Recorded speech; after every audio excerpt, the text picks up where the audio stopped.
आज Doubtnut app download करें। Doubtnut पर अपने सभी गणित, रसायन विज्ञान, भौतिक विज्ञान और जीव विज्ञान के डाउट्स का करो सफाया। बस प्रश्न की फोटो खींचो, एक ही प्रश्न को क्रॉप करो और तुरंत वीडियो सोल्यूशन पाओ। अभी डाउनलोड करें। प्रश्न दिया है बंधन ऊर्जा किसके कारण होती है और यहाँ पे 4 विकल्प है, जिसमें पहला है न्यूट्रॉन के कारण, बी दिया गया है प्रोटॉन के कारण, सी दिया गया है द्रव्यमान क्षति के कारण और डी दिया गया है उपर्युक्त सभी। तो आइए हम लोग इस प्रश्न का उत्तर देते हैं। बंधन ऊर्जा को हम लोग यहाँ पे ईवी से दर्शाते हैं, यानी कि बॉन्डिंग एनर्जी होती है न्यूक्लियर की। तो इसके अनुसार अगर हम लोग देखें तो न्यूक्लियर यानी कि जो नाभिक होता है उसमें हमारे पास प्रोटॉन धन आवेशित कण और इसके साथ में न्यूट्रॉन उदासीन कण होता है।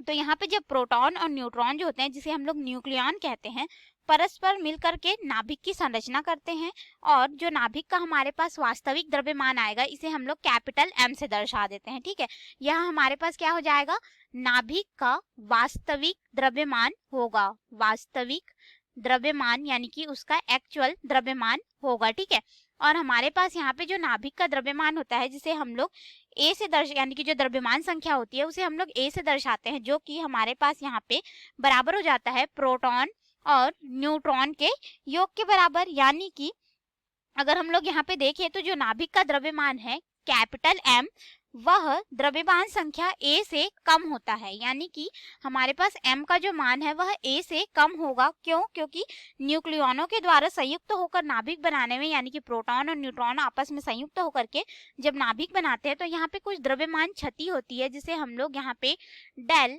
m के रूप में दर्शाते हैं। और यह जो द्रव्यमान क्षति होती है वह हमारे पास हो जाता है उस नाभिक की द्रव्यमान संख्या ए ऋण यहाँ पे जो हमारे पास नाभिक का वास्तविक द्रव्यमान है, इन दोनों के अंतर के बराबर होता है। और अगर हम लोग आइंस्टीन के द्रव्यमान ऊर्जा तुल्य समीकरण से देखें तो ऊर्जा ई बराबर हमारे पास यहाँ पे हो जाता है द्रव्यमान हो जाएगा, इसमें परिवर्तन हो रहा है, और यहाँ पे प्रकाश का वेग का वर्ग। ठीक है, इस प्रकार से होगा सी का वर्ग। तो इसके अनुसार अगर हम लोग देखें तो द्रव्यमान की यह जो क्षति हो रही है वह नाभिक बनने में ऊर्जा के रूप में मुक्त होती है, और अगर विखंडित होती है तो भी नाभिक के विखंडन में यहाँ पे ऊर्जा के रूप में यह मुक्त होती है, जैसे कि हम लोग आइंस्टीन के समीकरण से देख सकते हैं। तो जो न्यूक्लियॉन है यानी कि प्रोटॉन और न्यूट्रॉन को मुक्त करना हो तो बाहर से हमें कम से कम इतनी ऊर्जा देनी पड़ती है जिसके वजह से इनमें द्रव्यमान में परिवर्तन हो। इसी को ही हम लोग क्या बोलते हैं, बंधन ऊर्जा कहते हैं।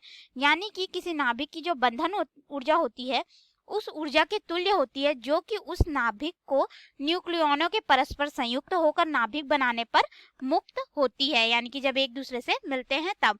तो इसके अनुसार अगर हम लोग देखें तो जो बंधन ऊर्जा का मुख्य कारण है वह क्या है, द्रव्यमान क्षति है, जिसे हमने डेल एम के रूप में दर्शाया। तो हमारा सी विकल्प जो है बिल्कुल सही उत्तर होगा हमारे इस प्रश्न के लिए। धन्यवाद।